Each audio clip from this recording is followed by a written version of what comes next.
Thank you, Madam, for providing such an in-depth insight into our future demand and supply for sustainable growth. Our chief guest, Dr. C.P. Joshi, Honorable Minister, Government of India, needs no introduction. He has been a pillar of strength and we have benefited from his guidance time and again. We are privileged that he is here with us, especially today, which happens to be his birthday. I take this opportunity, sir, to wish you health, wealth, and prosperity from the entire university family. सम्मानीय professor Trivedi साहब, vice chancellor Udaipur university, सम्मानीय doctor Montek Singh ji, deputy chairman planning commission government of India, madam Ahluwalia ji, all India inter university board के chairman साहब, Maharaj Kumar, professor Chundawat ji, अलग अलग university से आए हुए वाइस चांसलरगण, हमारे विश्वविद्यालय के भूतपूर्व वाइस चांसलरगण और मित्रों, मुझे प्रसन्नता है कि वेस्ट जोन की कॉन्फ्रेंस में मुझे मोंटेक सिंह जी के साथ आपके बीच में भाग लेने का अवसर मिला। मोंटेक सिंह जी वो व्यक्ति हैं जो देश की पॉलिसी बनाते हैं। हम फॉर्चुनेट हैं कि 12th प्लान का डॉक्यूमेंट फाइनल होने जा रहा है। 12th प्लान में जो गवर्नमेंट ऑफ इंडिया का थ्रस्ट है, I hope that Montek Singh ji will explain in detail that in 11th plan, which we target about higher education and health, we could not achieve our target. But now we are intent to have our target, revised target in 12th plan, and our main focus will be on education and health. But अभी ma'am ने जो बात कही है वो बड़ी relevant बात है कि विश्वविद्यालय में जो हम करिकुलम हमने इंट्रोड्यूस कर रखा है by method of committee of courses, faculty and board of management, this existing system.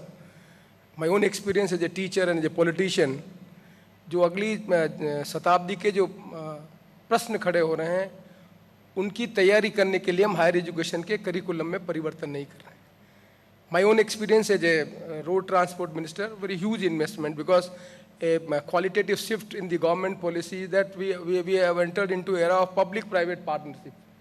And once we entered into the public-private partnership, you require different kind of manpower. For example, in my own ministry, we award roughly 70,000 crore tender every year, 70,000 crore. कोई 3.3 million हमारी road है, उसमें अभी तक 2.2% national highway है. The functioning of MCI and dental, everything is irrelevant. It will come into one umbrella. जब one umbrella में आएगा तो और ज़्यादा आवश्यकता है कि जहाँ एक तरफ हम डिसेंट्रलाइजेशन इश्यूज़ को एड्रेस करना चाहते हैं. अभी त्रिवेदी साहब ने कहा कि साहब हमारी साउथ राजस्थान है, ट्राइबल है, हमारी प्रॉब्लम यह है. लेकिन जो जिस तरह का स्ट्रक्चर खड़ा हो रहा है वो स्ट्रक्चर में it will be very difficult that particular person who will deal with the academic part of the council will able to address the local issue of the tribal because he will have overall view of the education system. So it will be have a topsy-turvy system where you go and say something about your tribal issues and that member is not exposed to the tribal issue, then that fellow will not able to address the issue. My submission will be that let the university, inter-university president should take lead into it because this is the right time. That bill is going to be introduced very shortly in parliament and we should raise all these issues that whether ये जो नया bill आ रहा है वो bill हमारी जिस तरह की चैलेंज है उनको नीड्स को कैटर करने का काम कर पाएगा कि नहीं कर पाएगा. मोंटेक सिंह जी बैठे हैं, I am aware about this because now we are giving space to the foreign universities also where we are giving some leverage which is not available to the local universities. So we have to have a system where those issues we have to address, whether these universities which we are giving space will be the center of excellence or that will be not the center of excellence. Because जो west की जो education institution है, higher education है, वहाँ पर higher education का I may be wrong but higher education की cost बहुत ज़्यादा है. जब वो कॉस्ट बहुत ज़्यादा है तो हमारे देश में हम अभी एसेसिबिलिटी को इशू बना रहे हैं. इक्विटी के नाम पर हम हायर एजुकेशन को लोगों के बीच में पहुंचाना चाहते हैं. हमारा हायर एजुकेशन का ग्रोस एनरोलमेंट रेशियो अभी 20% भी नहीं है. And we want to address the 20% gross enrolment ratio at higher education at the cost of what? At the cost of this not having examination up to 10th. हम एक तरफ विश्वविद्यालय में हमारे जो सिस्टम प्रिवेल कर रहा है उस सिस्टम प्रिवेल करने के कारण बहुत ज़्यादा जो गाँव का गरीब आदमी एजुकेशन की एसेसिबिलिटी 50 साल में बढ़ी है, वो बोर्ड के एग्जामिनेशन में फेल हो रहा है, कोई मैथमेटिक्स में फेल हो रहा है, कोई अंग्रेजी में फेल हो रहा है. उस ड्रॉप आउट के कारण हायर एजुकेशन का हमारा ग्रोस एनरोलमेंट 20 नहीं पहुंच पा रहा है, जबकि डेवलपिंग कंट्री का 25 से ज़्यादा है। अब इस इशू को एड्रेस करने के लिए हमें सोचना पड़ेगा कि यदि हम 10th तक एग्जामिनेशन नहीं लेते हैं, 12th का पास लड़का यदि आ जाता है, तो हम आशा करते हैं कि वो हायर एजुकेशन में कॉम्पिटिटिव चीज़ों को अडप्ट कर पाएगा। That is going to be big problem, big issue, because पहले जो सिस्टम था उस सिस्टम में स्क्रीनिंग हो जाती थी। पहले 8th का बोर्ड है, फिर 10th का बोर्ड है, फिर 12th का बोर्ड है, then the student use to come to first year. Now after the only 10th examination straight forward coming to 12th, and जो हमारा ग्रोस एनरोलमेंट में बढ़ाने के लिए हम टेम्पटेशन ले रहे हैं, वो कोई हमारी क्वालिटी से कंप्रोमाइज़ कर रहा है या नहीं कर रहा है। बट इस देश में ये इशू है कि हम एक वनरेबल सेक्शन है जिसमें आज एजुकेशन कम है, चाहे वो SC है, ST है, OBC है, चाहे ST, SC, OBC की महिला है, उनमें हायर एजुकेशन में बहुत कम नंबर है आज के दिन भी। तो ये स्क्यूनेस है कि हम हायर एजुकेशन में 20% एनरोलमेंट का एड्रेस भी करना चाहते हैं, और ये जो स्क्यूनेस है उसको भी हम सोशल इक्विटी के नाम पे पूरा करना चाहते हैं। That issue is still the issue which have to be address. So my submission will be that कि मोन्टेक सिंह जी यहाँ पर है, तो ये इशू को ज़्यादा डेलिब्रेट करने की आवश्यकता है कि जो पब्लिक प्राइवेट पार्टनरशिप में हम एजुकेशन के फील्ड को अनफोल्ड कर रहे हैं, उस अनफोल्ड करने में इन मुद्दों के संबंध में हम कैसे एड्रेस करेंगे। ये वाइस चांसलर्स जो अलग अलग जगह से आए हैं उन मुद्दों के बारे में चर्चा करें, जिससे कॉन्क्रीट सबमिशन हम थ्रू इंटर यूनिवर्सिटी मिनिस्ट्री के पास भेज सकें।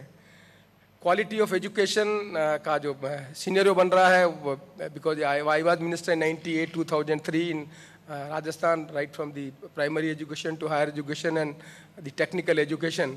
उस समय राजस्थान में प्राइवेट इंजीनियरिंग कॉलेज की संख्या कम थी। Now we have unfolded large number of the engineering college and medical college and all this with the results के आज की डेट में यदि आप बहुत साइंटिफिक ढंग से RD को यदि आइडेंटिफाई करें तो बड़ा इंटरेस्टिंग सीन उभर के आ रहा है कि जिन कॉलेजों में पहले BSc की एजुकेशन हो रही थी, यदि वहाँ पर इंजीनियरिंग कॉलेज खुल गया तो टेम्पटेशन ऑफ पेरेंट्स बच्चे को BSc कराने का बनस्पत BE कराने का। यदि डेंटल कॉलेज खुल गया है तो BSc कराने के बाद वो उसको डेंटल कॉलेज का मैं पढ़ाना चाहता, BSc नहीं कराना चाहता। तो suddenly over a period of 20 years, 2 decades, at one time it was flow for the commerce faculty, now the commerce faculty flow stopped, now suddenly the flow is in the arts faculty and social science faculty. So ये जो change scenario बन रहा है, वो change scenario में उस बच्चे को ये जानकारी नहीं है कि अगले डिकेड में किस इशू के, किस फैकल्टी के संबंध में ज़्यादा सोसाइटी की डिमांड होगी। ये भी अवेकनिंग और अवेयरनेस करने की ज़्यादा आवश्यकता है, बनिस्बत कि हम सर्विस सेंटर के नाम पर जो हमारी जो सर्विस डिलीवरी है इम्प्रूव करने का काम करें। उससे ज़्यादा है कि इन चैलेंजों के बारे में हम बच्चों को जानकारी दें। I wish that the time has come. I don't know whether the inter-university system has any. Do we have the RD system? Have we ever analyzed what is the pattern in which faculty we required counseling? My own experience says कि tribal इलाके का बच्चा जब पढ़ना शुरू करता है तो 10वीं में 3rd डिवीज़न है, हायर सेकेंडरी में आके 2nd डिवीज़न होता है, देन वो मेहनत करता है, BA में 2nd डिवीज़न होता है, MA में फर्स्ट क्लास बनता है। But our rule if you don't have the consistent 2nd class, you cannot be teacher.